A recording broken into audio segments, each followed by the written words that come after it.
This story about a search for hope begins by exploring the darkness of British Columbia's past. This was used 100 years ago. Wow. Back then, this was the beginnings of a railroad tunnel, but it was abandoned because so many Chinese laborers died trying to dig it. Imagine that time you light a fuse at the other end and run out. I don't think it's fun at all. Well, this is exactly the point. This is why there's this saying called "not a Chinaman's chance," meaning that, no chance. Not your typical tour of Postcard Perfect BC, but Bill Chu is not your typical tour guide. Okay, say Chinese. Chinese. This group paid $200 each to cover Bill's costs in exchange for an exclusive look at unmarked Chinese heritage sites. For 2 days, their bus will wind along the Fraser River, led by Bill, a retired engineer with grand plans. I tell my friends that I am engineering a better world, which is better than engineering concrete or steel, because concrete and steel would rot away, whereas if you create a better society, you are contributing something to humanity.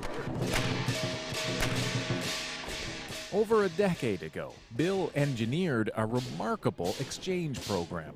He invited Aboriginal youth to Vancouver to learn about Chinese history. Then he brought Chinese immigrants to the Mount Currie Indian Reserve to feast at the home of his friend, Alvin Nelson. Now, if you look to the right, 10 years and some 1,500 tourists later, Bill's vision has grown to include Chinese contributions to the building of BC. The Chinese who first came here to dig for gold, then to build the railroad, were exploited as cheap labor, but discouraged from living here by laws that imposed the infamous head tax or prevented them from owning land. Racism that Bill says shouldn't be forgotten. Why so many of us cannot find the roots here is because the very history of Chinese in this land at this point is still not being acknowledged by the BC government. His quest to trace Chinese roots takes the group to sites hard to reach.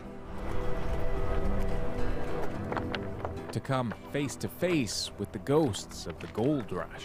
Somebody asked me how did they move the rock. At that time it was done totally by hand. This was once an elaborate system for washing rocks to extract flecks of gold, known as placer mining. And you probably cannot even find the end of it, because I tried, but I did not finish. Hundreds of Chinese miners toiled in the mines for far less pay than whites, in brutal conditions not hard for the visitors to imagine. As I walk through here and I see these channels, all man-made, it boggles my mind. You can almost feel the people working here. 1858, I guess they were saying. Yeah, actually, you can also feel the spirit here. You can really feel it's very strong. They would stay in one place as long as they could find gold. But Chinese miners often stayed behind to stake out claims.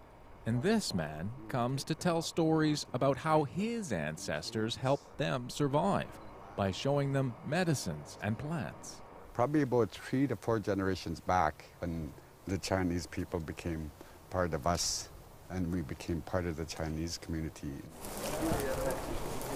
Turns out this tour is about more than unearthing forgotten nuggets of Chinese history. It's also about discovering how the lives of early Chinese immigrants became entwined with the first peoples of this land.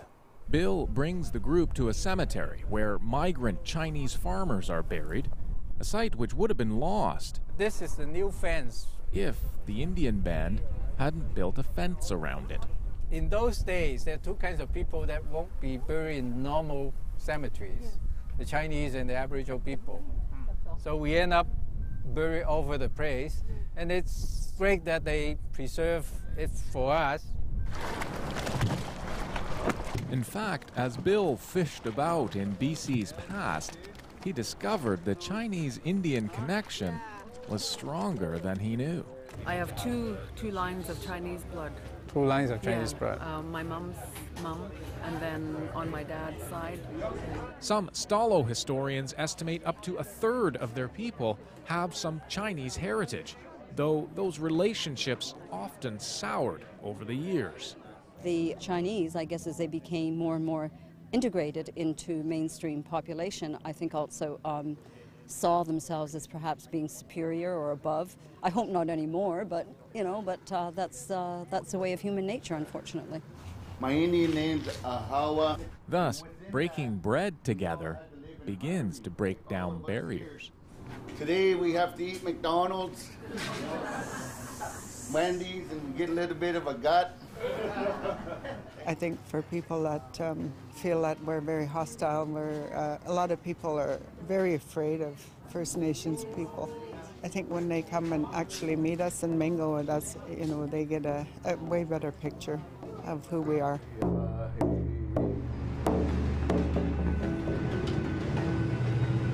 The tour has some predictable sightseeing. Maybe we can go in there and then we can feel it. Well, that's the basis of geothermal heating now, is that the ground temperature stays about 10 degrees Celsius year-round. Such as this visit to an old-time pit house. This is winter residence. Yeah, just for the winter.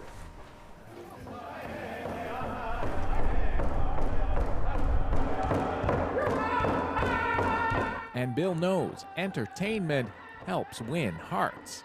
Still, I cannot really forget about justice and just talk about drumming and dancing, these other things, but we have to confront, not just myself, but hopefully with the community as well, the demons of the past.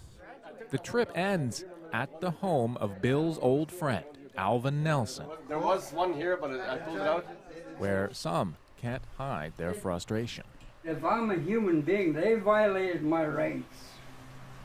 They violated my children's rights. They my forefathers' rights. They desecrated our territory. Last year, Bill raised money to send folks from Alvin's community to the United Nations to assert their land rights. He's a brave person to show us support.